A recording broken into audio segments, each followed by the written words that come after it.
in the pan, and we've discussed this in many a show. Just leave it alone, please. Just sip a glass of wine or something, okay?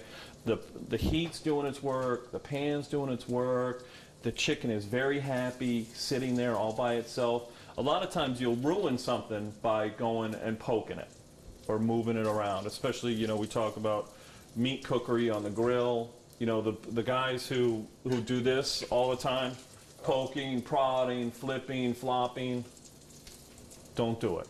Put it there, leave it alone, and let it finish cooking. Generally, when you're cooking on a grill, if it's sticking to a grill, it's not ready to be flipped.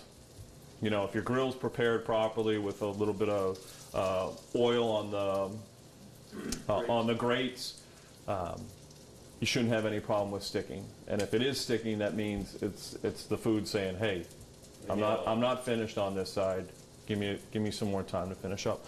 Now, one thing we can do, I mean, obviously, it's easy to see with chicken and some seafoods that it's cooking because you start seeing the meat start to change color, starting to change from opaque to darker solid color.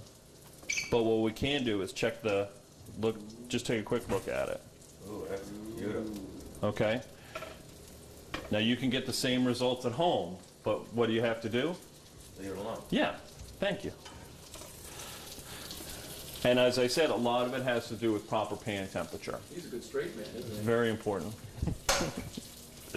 Very important. Pan temperature, that's what I like, that's why chefs like gas, that's why we enjoy cooking with gas, is because it's much easier to control that, get the finite control that not the finite, the incremental control that you get out of gas. Although I've cooked on some electric ranges lately at people's homes they're getting better. They're getting better all the time. I was making veal cutlets down the Cape on an electric oven. That was horrible. Yeah, yeah, it's tough because you can't. It's either going up or going down. It's never constant heat, which is what we're looking for. And if you'll notice, a lot of times I try and tell folks to always use all their senses in the kitchen. You know, a lot of times I won't necessarily even look at this. If I'm working on something over here, like I'll come over here and make the vinaigrette while they're cooking. Instead of necessarily looking at them, I'm listening to them. I'm listening for that, you know, is it getting out of control? Do I hear nothing? Meaning I don't have enough temperature on it. So try and use all your senses, you know. And everybody knows what something smells like when it burns, so it's very easy to figure that out. You haven't had that smell well since you've been doing that. I think I burned something. I forget what it was, but I did burn something.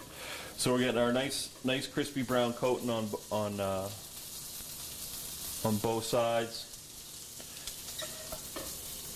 Our senses over here tell us it smells wonderful. It smells good?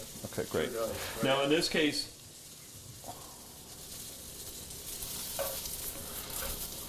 what I'm going to do is I'm just going to turn this pan off, and I'm going to let them sit there, and I'm going to let them finish cooking right there.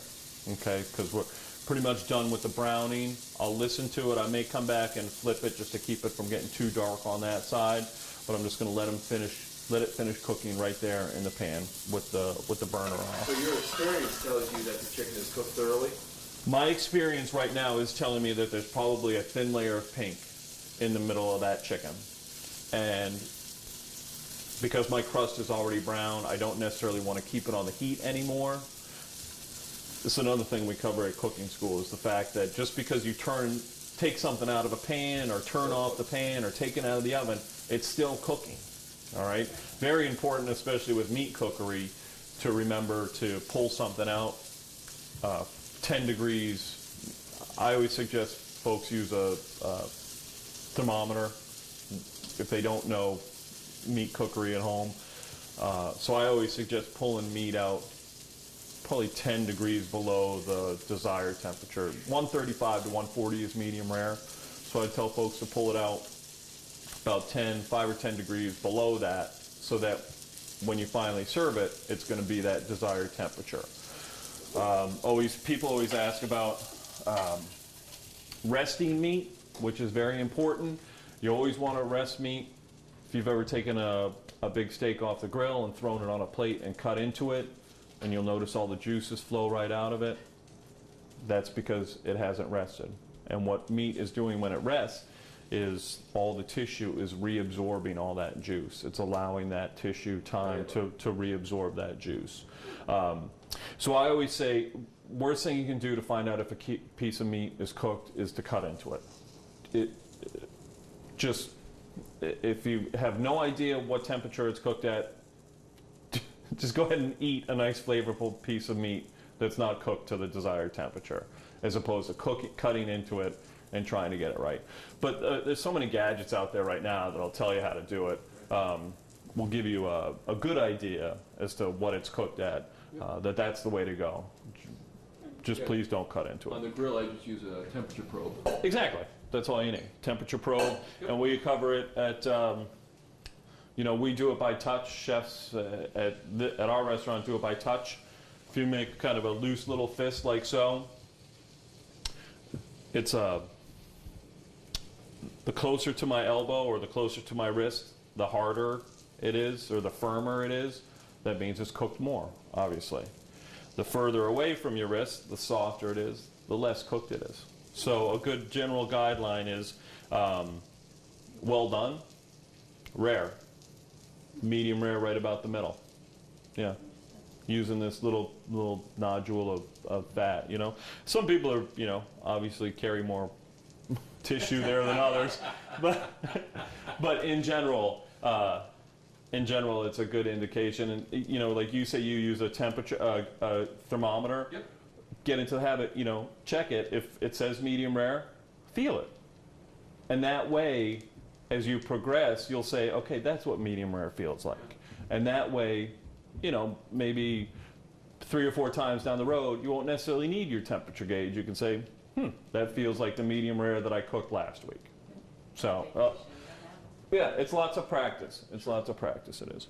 All right, so we've got those finishing over there. I'm going to make a quick little vinaigrette for our, let me clean this up. We'll come back, we'll make a vinaigrette. I'll put the salad together, all right? All right, Bob? Is that okay with you? Sounds good to me. Okay, thank you. Okay, great, we're back. We've got our chicken